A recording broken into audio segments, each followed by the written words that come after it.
বিল্লাহি মিনাশ শাইতানির রাজিম বিসমিল্লাহির রহমানির রহিম নুনাজ্জিলুল কুরআনি মা হুয়া শিফা ওয়া রাহমাতুল লিল মুমিনিন।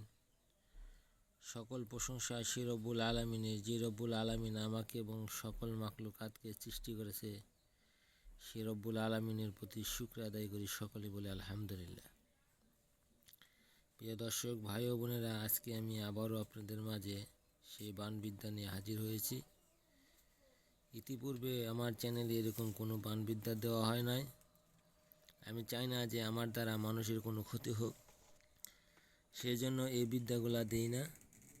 এই বিদ্যাগুলা এক ভাই কমেন্ট করেছে এবং এই বিদ্যা সে ফোনের মাধ্যমে চেয়েছে, তাই আজকে তাকে এই বিদ্যাগুলা দিচ্ছি, যাতে এই বিদ্যার মাধ্যমে সে তার শত্রুকে শায়েস্তা করতে পারে, শত্রুকে সাজা দিতে পারে। শত্রু যেন বুঝে যে আমি একাই শত্রুপানা করি না, আমারও উপরে বাপ রয়েছে। শত্রুপানা তারাও করতে পারে, তারাও মানুষকে সাজা দিতে পারে। তাই ওই সকল শত্রুকে আমি বলবো, মানুষের খারাপ কাজ থেকে বেরিয়ে এসেন, ভালো কাজের দিকে অগ্রসর হন এবং মানুষকে সুস্থির দেন, যাতে মানুষের সাথে খারাপ আচরণ বা খারাপ কাজ না করেন। আর যারা এই কাজটি করবেন, অবশ্যই জেনে বুঝে কাজটি করার চেষ্টা করবেন।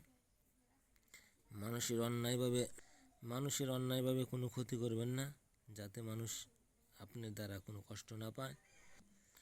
এই কাজটি করার আগে অবশ্যই চিন্তা ভাবনা করে কাজটি করবেন। এই কাজটি কীভাবে করবেন, কীভাবে করলে আপনার কাজটি হবে, সেই বিষয়ে পুরোপূর্ণভাবে বিস্তারিত জেনে যাবেন। আপনারা যদি ভিডিওটা টেনে দেখেন তাহলে বুঝতে পারবেন না।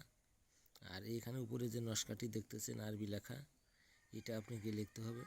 এটা কিভাবে লিখবেন? প্রথম অবস্থায় আপনি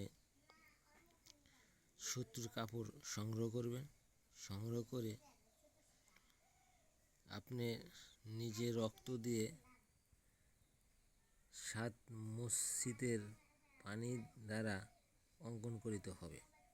তারপরে এটি শত্রু গৃহে দাফন করতে হবে। আমি যে নকশাটি এখানে আপনাদেরকে দেখালাম, আমি এক শিষ্যকে এই মন্ত্রগুলো লিখে দিচ্ছি, সে কাজ করবে বা সে আমার কাছে শিখতেছে। সেইখান থেকে আপনাদেরকে এই তদবিরটি তুলে ভিডিও করে আপনাদেরকে দেখাইলাম, যাতে এই তদবিরটি আপনারা সহজভাবে করতে পারেন।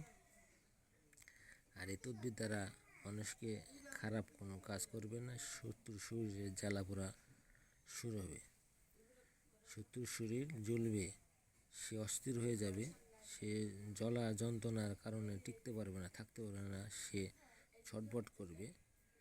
আমি চাই না একজন মুসলমান হয়ে আরেকজন মুসলমানে এরকমভাবে আপনারা সাজা দেন বা কষ্ট দেন।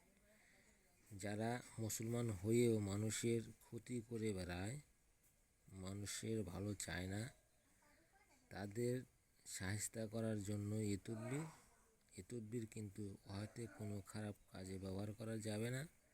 আমি যে বাণবিদ্যার তদবিরগুলো দিয়েছি, যদি এর মধ্যে থেকে কোনো তদবিরের মাধ্যমে, বাণবিদ্যার মাধ্যমে মানুষকে ক্ষতি করেন বা ক্ষতি করতে গিয়ে নিজের ক্ষতি ডেকে আনেন, তাহলে এই চ্যানেলের পক্ষ থেকে কোনো দায় বহন করা হবে না। এবং কাজ করার আগে অবশ্যই আমার সাথে পরামর্শ করে, ফোন দিয়ে যোগাযোগ করে তারপরে কাজটি করার চেষ্টা করবেন। আশা করি আমার কথাগুলো সকলেই বুঝতে পারছেন। যারা চ্যানেলটি সাবস্ক্রাইব করেন না, সাবস্ক্রাইব করে দিবেন এবং চ্যানেলের সাথে থাকবেন, যাতে আপনাদের ভালো তদবির ও ভিডিও আমি দিতে পারি। আসসালামু আলাইকুম।